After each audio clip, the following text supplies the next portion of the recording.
여러분, 부활의 아침에 우리 함께 부활을 선포합시다. 우리 예수님이 부활하셨습니다. 예수님이 부활하셨습니다. 우리 옆에 분들에게, 우리 가족에게 우리 축복합시다. 예수님의 부활을 축복합니다. 예수님의 부활을 축복합니다. 스피커 좀.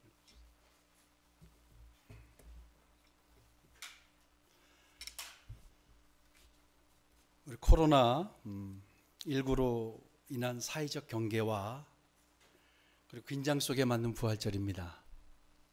한 번도 경험해 보지 못했던 우리가 부활절을 또 하나님께 드리고 있습니다. 제발 모임을 자제해 달라는 요구가 연일 방송을 통해서 나옵니다. 제발 예배를 드리지 말아 달라고 이야기합니다. 우리는 하나님을 찬양해야 되는데, 예배해야 되는데, 사실 매일매일이 어떤 의미에서는 고난주간 같아요. 그렇죠? 매일매일 고난주간 같아요. 그렇지만 예수님은 부활하셨고 오늘 우리에게도 부활의 메시지를 하나님은 준비하셨고 선언하십니다. 이 아침에 주님이 주시는 부활의 의미와 또 부활의 능력을 여러분이 경험하게 되기를 축복합니다. 오늘 말씀은 요한복음 20장의 이야기입니다. 이 말씀을 통해서 여러분의 삶과 일터 영역이 바뀌기를 원합니다. 여러분의 삶의 공기가 달라지길 축복합니다. 여러분의 가치관과 여러분의 생각이 달라지기를 축복합니다. 안식 후 첫날 막달라 마리아가 주님이 안치된 무덤을 찾았습니다. 그런데 무덤 문이 열려 있고 그 안에 당연히 있어야 할 예수님의 시신이 보이지 않았습니다. 너무 놀랐어요. 그래서 정말 황급히 달려갑니다. 제자들이 있는 곳에도 달려갔는데 그 중에 베드로, 요한이 그 이야기를 듣고 또 달려와요. 그래서 베드로와 요한이 무덤 문을 보고 들어보니까 정말로 예수님의 시신이 보이지 않았던 거예요. 그렇다고 한다면 이 베드로와 요한이 예수님의 시신을 찾아야 하고 그렇게 했어야 되는데 오늘 성경은 베드로, 요한이 집으로 돌아갔다라고 성경 그렇게 증거하고 있습니다. 베드로, 요한이 예수님이 부활을 알았기 때문에, 그리고 평소에 예수님께서 수많은 시간 많은 말씀을 하셨어요. 이야기를 하셨기 때문에, 그래, 예수님이 말씀대로 부활하셨구나, 정말로 부활하셔서 이제 우리를 찾아오실 거야, 그러니 우리가 집으로 가서 기다리자, 이런 마음으로 갔을까요? 요한복음 20장 9절에 보면 그들이 예수님의 부활을 알지 못하더라. 아직 그들은 예수님의 부활을 알지 못했어요. 그런데 예수님의 시신이 없어진 것을 알면서도 그들이 다시 돌아간 것은 바로 유대인들의 위협과 박해 때문이었어요. 그들이 예수님의 제자로, 동종의 범죄자로 보고 그들이 받을 위협 때문에 그들이 돌아갔던 거예요. 그들의 위협 가운데 가장 큰 것 중에 하나는 뭐냐면 산헤드린이 출교를 명령했어요. 선언했어요. 예수를 그리스도라 시인하는 자들, 그런 자들에게 바로 출교하겠다라는 거예요. 여러분, 이게 유대인에게서 출교라는 것은 삶이 완전히 무너지는 거예요. 율법으로부터 보호받아야 할 그 어느 것도 보호받지 못한다는 의미를 말합니다. 그리고 마치 배교자와 같이 치부되는 거예요. 그래서 이스라엘 무리에서, 이스라엘 공동체에서 출교를 당한다는 것은 사실은 사망선고와 다르지 않습니다. 그렇기 때문에 그들이 두려워했던 겁니다. 그래서 그들이 있는 곳에 문을 닫아 걸고 공포와 두려움 속에 지냈던 겁니다. 예수님과 3년 동안이나 함께 했어요. 그리고 예수님께 수많은 이야기를 들었습니다만 그들 속에 주님의 말씀이 기억되지 않고 자리하지 않았을 때 그들은 위협과 공포에 시달려야 했다는 겁니다. 하나님의 말씀이, 주의 말씀이 우리 가슴에 없으면, 우리가 주의 말씀에 머무르지 않으면 우리에게 공포와 위험과 미래에 대한 염려가 찾아오는 것은 어찌 보면 당연한 일입니다. 그들이 말씀 안에 있지 않았기 때문에, 말씀을 가슴에 담아두지 않았기 때문에 그랬다라는 겁니다. 말씀이 없을 때 두려움과 공포만이 아니라 그들 가운데 미래에 대한 염려, 그리고 그들이 해야 할 일과 갈 길조차 그들이 보지 못했던 겁니다. 말씀 안에 머무르지 않을 때 우리도 이와 다르지 않다라는 것 여러분 기억하셔야 됩니다. 아멘. 마리아는 슬픔을 감출 수 없었어요. 비록 베드로와 요한이 무덤을 떠났지만 너무나도 고통스럽고 너무나도 아프고 정말 가슴이 찢어져서 어찌할 바를 모르고 있을 때 예수님께서 그에게, 부활하신 예수님이 나타나셨습니다. 그래서 마리아는 부활하신 예수님을 처음 맞게 되는 첫 인물이 됩니다. 어떻게 마리아가 그럴 수 있었을까요? 마리아는 바로 주님을 갈망했습니다. 주님을 향한 열망 때문이었고요. 주님을 향한 정성과 주님을 향한 헌신 때문에 그는 예수님의 부활을 처음 보는 귀한 사람이 됩니다. 여러분도 그렇게 되기를 축원합니다. 그리고 마리아는 예수님을 만난 이후에 너무 감격하고 기뻐서 그 길로 제자들에게 뛰어가서 예수님을 만난 모든 이야기를 다 진술합니다. 그리고 그 이후에 그 문을 닫고 있었던 제자들 가운데 예수님이 방문하는 장면이 오늘 여러분과 제가 나누고 싶은 본문의 이야기입니다. 제자들은 믿지 못했고 두려워 떨며 문을 꾹꾹 걸어 잠근 채 겁에 질려 있었다고 성경이 밝히고 있습니다. 또 아니면 제자들이 베드로와 요한이 그것을 봤기 때문에 또 마리아의 얘기를 들었기 때문에 그들이 이제 정말 예수님이 여기 나타나실 거야 라는 마음, 만약에 예수님이 정말로 부활하셨다고 한다면 어떻게 해야 될까, 이런 상의도 아마 하지 않았을까 생각합니다. 그렇게 제자들이 공포와 두려움 가운데 있었습니다.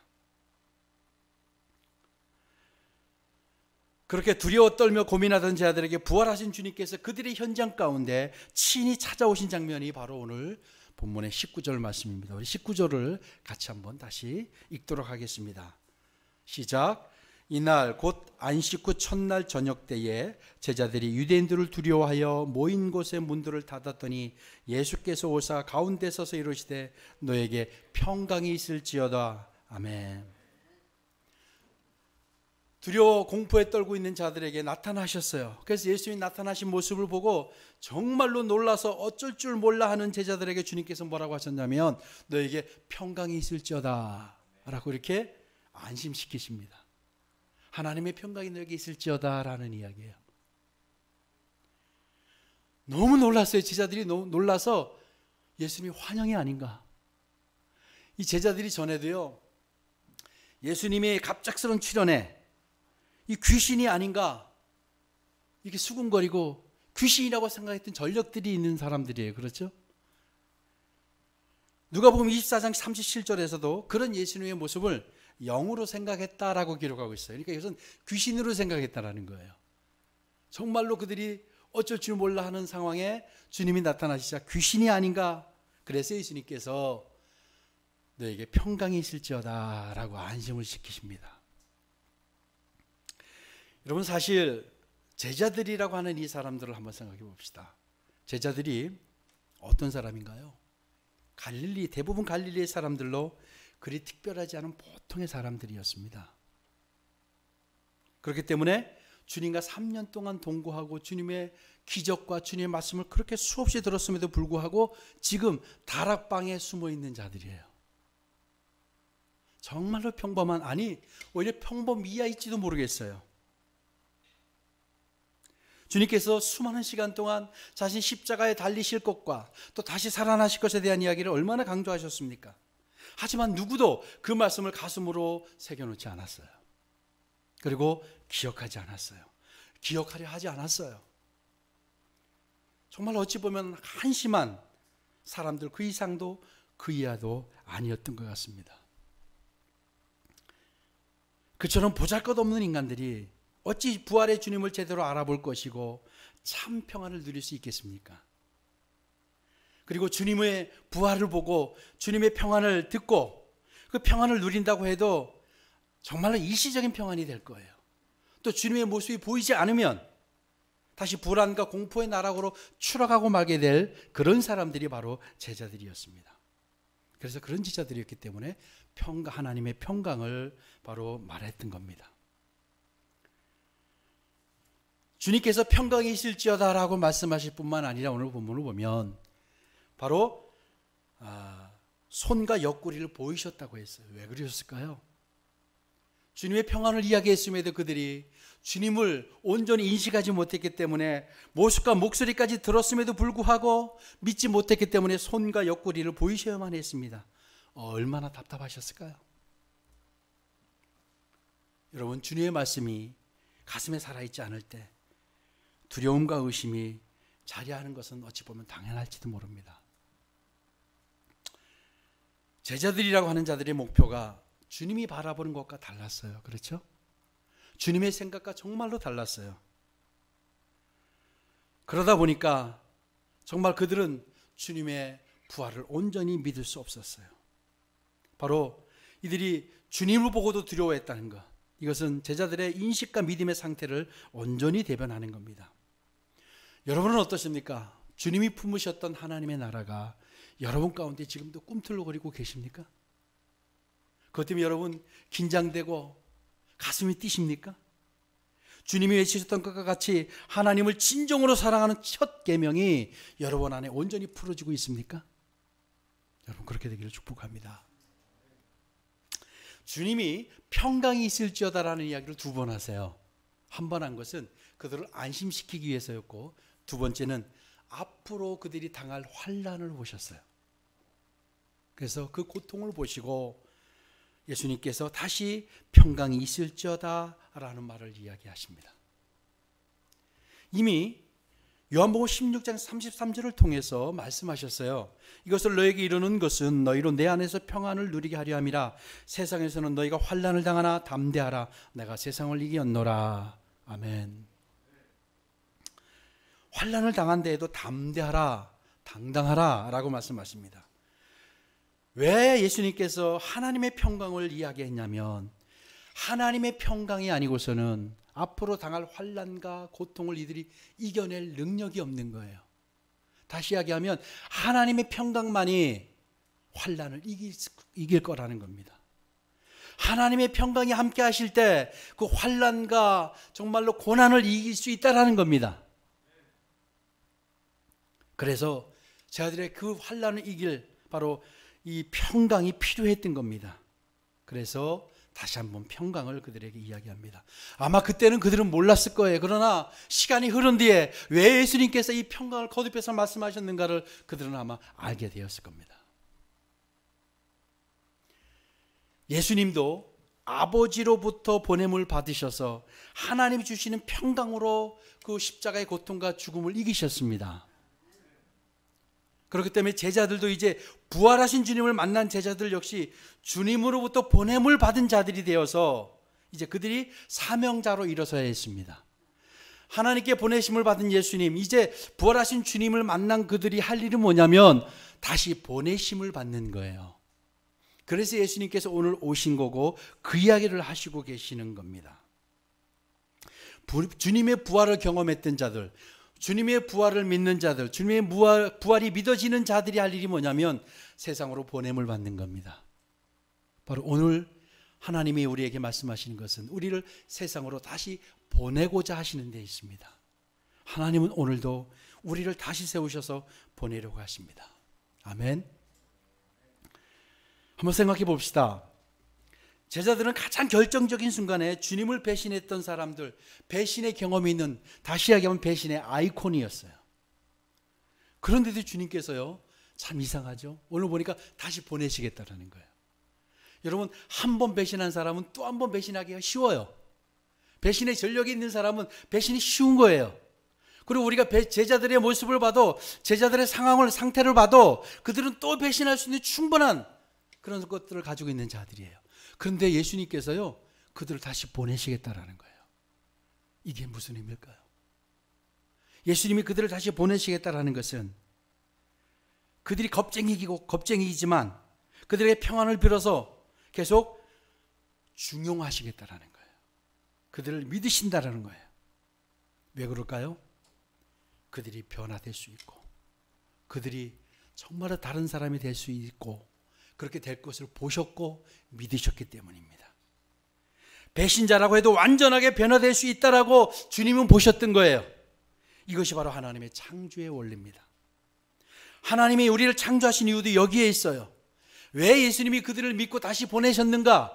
어떻게 보내실 수 있었는가? 그것이 오늘 본문 22절에 해답이 있습니다. 22절을 같이 한번 우리 읽읍시다. 큰 소리로 시작. 이 말씀을 하시고 저희를 향하사 숨을 내쉬며 가라사대 성령을 받으라. 아멘.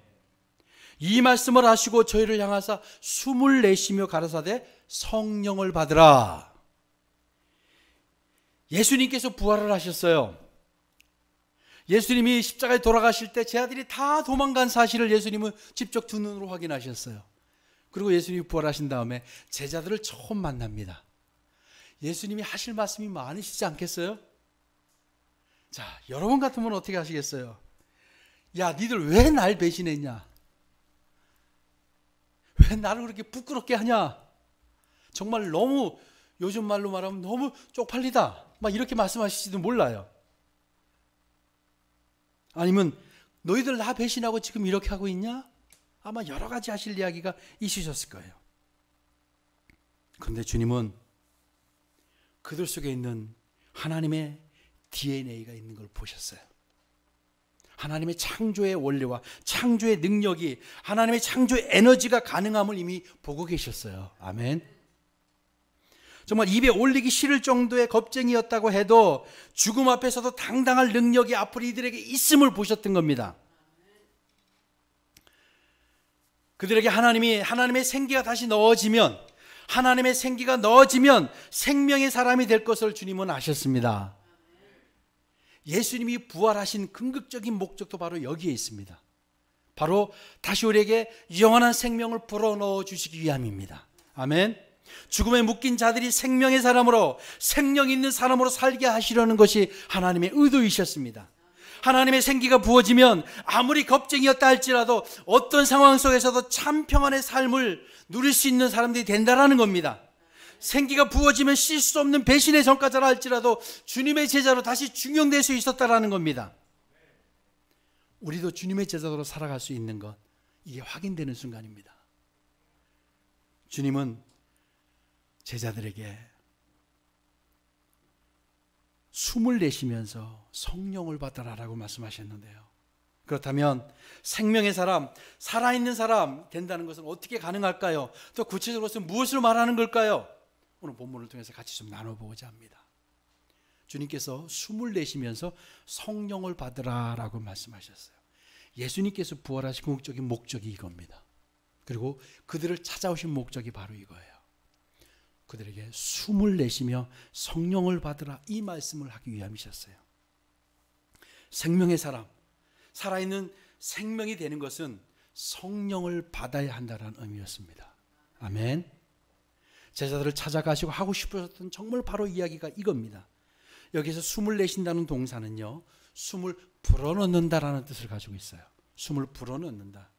주님께서 성령을 받으라라고 말씀하시면서 먼저 숨을 내쉬셨다고 했어요. 무슨 의미일까요?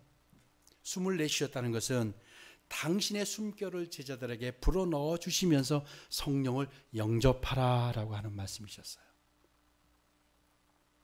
하나님의 영이신 거룩하신 영은 하나님의 숨결입니다. 우리 이 단어를 주의 깊게 봐야 되는데요, 이 헬라어 동사가요, 신약에서 딱 본문에 한 번 사용됩니다.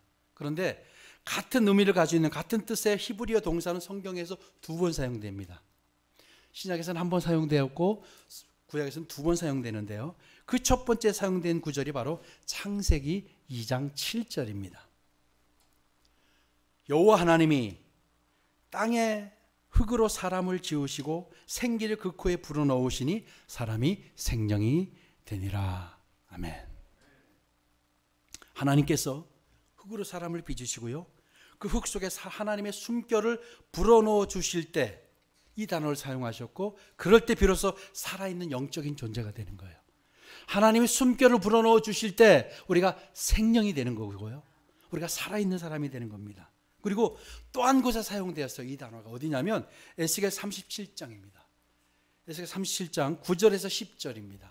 에스겔 37장 9절에서 10절 우리 같이 한번 읽도록 하겠습니다. 에스겔 37장 9절에 10절입니다.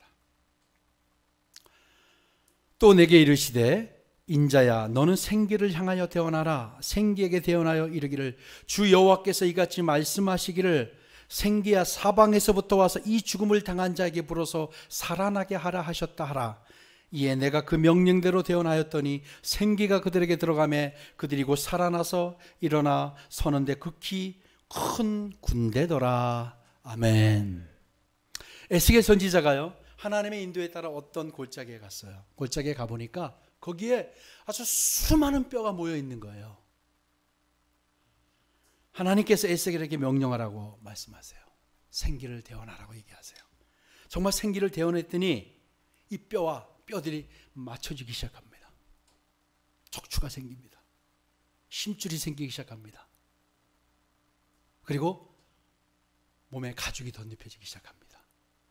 그리고 일어나서 그들이 주의 생기로 말미암아 움직이기 시작합니다. 그리고 극히 큰 군대가 되었다라고 성경이 말합니다. 이럴 때 똑같은 단어를 사용했습니다. 마른 뼈들이 살아나는 능력입니다. 죽은 사람이 살아나는 능력입니다. 하나님의 숨결은 바로 그런 겁니다. 예수님께서 부활하신 다음에 제자들에게 오셔서 이 숨결을 불어넣어 주신 거예요. 그래서 하나님의 숨결은 죽어 마른 뼈가 되었던 것도 살려내시는 거, 바로 하나님의 숨결은 무너지고 주저앉았던 영들을 다시 살리시는 것입니다. 패배가 가까웠고 절망이 정말로 쉬웠던 사람들, 그런 인생과 그런 삶에도 하나님의 숨결로 말미암아 새 삶이 가능해진다는 겁니다. 그래서 예수님께서 제자들을 찾아오셔서 숨을 내쉬면서 숨결을 불어넣으시면서 성령을 영접하라 라고 말씀하신 거예요.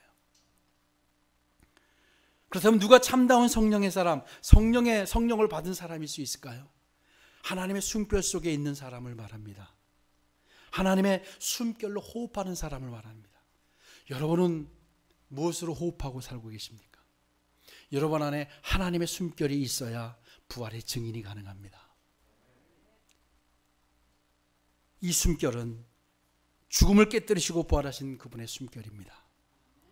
진흙을 생명으로 만드시는 그 창조의 숨결, 마른 뼈가 군대로 되게 하시는 그 전능하신 생명의 숨결입니다. 이 숨결을 오늘 하나님께서 우리에게 주시겠다라는 겁니다. 다시 우리에게 불어넣으시겠다라는 거예요. 그래야만 여러분이 부활의 증인이 될 수 있습니다. 산 생명이 될 수 있다라는 거예요. 예수님께서 지금 힘들어 고통 가운데 공포 가운데 있는 제자들에게 찾아오셔서 이 부활의 숨결을 불어넣어 주시려고 오신 겁니다. 그래서 그대로 말미암아 새로운 사람으로 서게 되기를, 바로 그를 다시 세우시려는, 그리고 세상으로 보내시려는 하나님의 예수님의 의도가 있었습니다.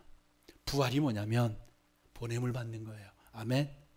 새로운 사람으로 생기가 우리에게 임함으로 말미암아 부활의 능력 그리스도의 생기입니다. 생기의 임함으로 말미암아 우리가 다시 생명이 되어서 하나님의 보내심을 받은 자들이 되는 겁니다. 이것이 부활의 의미입니다. 부활이, 예수님이 부활하셨기 때문에 우리가 부활을 믿어요. 부활을 믿고 우리가 평안히 살아가는 게 부활이 아니고 우리가 다시 보냄을 받는 거예요. 왜? 우리 안에 생명이 부어졌기 때문에, 그의 생기가 오늘도 여러분 가운데 임하기 때문에 우리가 부활로 우리가 다시 태어나는 겁니다. 다시 우리가 보내심을 받는 겁니다. 절망의 자리로 보내시는 거예요. 멸망의 자리로 보내시고요. 실패와 좌절의 자리로 보내시고요. 미움과 증오의 자리로 우리를 다시 보내시는 겁니다. 이것이 부활의 의미입니다. 생명이 되게 하셔서 우리를 보내시는 거예요. 이 아침에 하나님께서 여러분을 보내시겠다고 말씀하십니다. 그래서 이 시간 하나님이 여러분에게 숨결을, 지금 숨을 내쉬면서 여러분에게 성령을 받으라 동일하게 말씀하고 계십니다. 하나님의 숨결은 모든 것을 살릴 수가 있습니다. 하나님의 숨결은 모든 삶을, 모든 상황을 바꾸십니다. 모든 무너졌던 것을 다시 세우십니다. 여러분 안에 영적인 경계가 무너졌을 거예요. 그 무너진 경계는 무엇으로도 세울 수가 없습니다. 하나님의 숨결만이 그 무너진 경계를 세울 수가 있습니다. 그 무너진 경계로 얼마나 많은 것들이 들어와서 우리를 주도하고 있었습니까? 우리를 지배했습니까? 이제 그 경계를 다시 세우고 무너진 걸 다시 세웁시다. 하나님의 숨결이 그것이 가능합니다. 바로 부활의 주님 부활의 주님이 제자들에게 오셔서 하시고자 하셨던 말씀이 숨을 내쉬면서 숨을 불어넣어 주시면서 성령을 받으라는 것, 바로 이 부활의 진정한 의미를 말씀하는 거였습니다. 부활은 영원한 생명을 말합니다. 아멘. 부활의 주님을 만남은 그 의미는 보내심을 받는다고 말씀을 드렸습니다.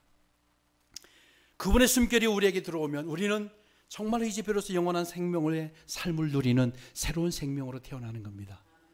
여러분의 삶이, 여러분의 인생이 2020년 4월 10일 이전과 이후로 나눠지기를 축복합니다. 여러분의 제2의 인생이 이제 달라지기를 축복합니다. 하나님께서는 새 일을 준비하고 계세요. 하나님께 새 시즌을 지금 준비하고 계시고 진행하고 계십니다. 그래서 오늘 우리에게 새로운 생명을 불어넣으시려는 거예요. 주의 생기가 이 시간에 사방에서부터 불어와 여러분에게 임할지어다. 여러분의 삶이 변할 겁니다. 여러분의 모든 영역이 다시 세워질 겁니다. 왜 주님께서 우리 가운데 계십니까? 바로 주님의 그 영원한 숨결을 불어넣어 주시기 위해서 오늘 이 부활절 아침에 우리를 부르신 겁니다. 그래서 주님이 다시 시작하자는 거예요. 다시 일어서자는 거예요. 주님의 숨결은 우리의 삶을 완전히 바꿀 수 있습니다. 우리의 생애가 정말 여호와 앞에 빛날 수 있습니다. 내 말을 믿으면 하나님의 영광을 보리라 하신 말씀을 여러분 아실 겁니다. 주님께서 말씀하셨어요. 내 말을 믿으면 하나님의 영광을 보리라. 그래서 여러분의 2020년 4월 10일 이후의 삶은 하나님의 생기가 되어서 생명이 되어서 돌아다니시고 그렇게 사역하시고 그렇게 사람을 만나시고 여러분의 일터가 그렇게 바뀌기를 원합니다. 여러분의 삶의 현장이 그렇게 변화되기를 축복합니다. 오늘 주님께서 우리에게 새로운 생명을 불어넣으시려고 합니다. 마리아가 예수님의 부활을 처음 만나는 사람이 됐었던 것은 그의 갈망 때문이었어요. 그의 열망 때문이에요. 그 주님을 향한 바로 정성 때문이에요. 우리에게 그게 필요합니다. 여러분이 갈망하는 자들에게 오늘 성령이 임할 것입니다. 여러분이 열망하는 여러분들에게 성령이 강력하게 임할 줄로 믿습니다. 자, 우리 같이 따라 생기야 사방에서부터 불어올지어다. 예, 여러분 안에 이제 하나님의 생기가 불어넣어졌습니다. 아멘. 이제 하나님의 생기로 살아갑시다. 부활의 증인들이 되어갑시다. 세상으로 보냄을 받은 자들로 살아갑시다. 이제 세상을 우리로 말미암아 우리의 삶으로 우리로 말미암아 거룩한 진동이 일어날 줄로 믿습니다. 아멘. 기도하겠습니다.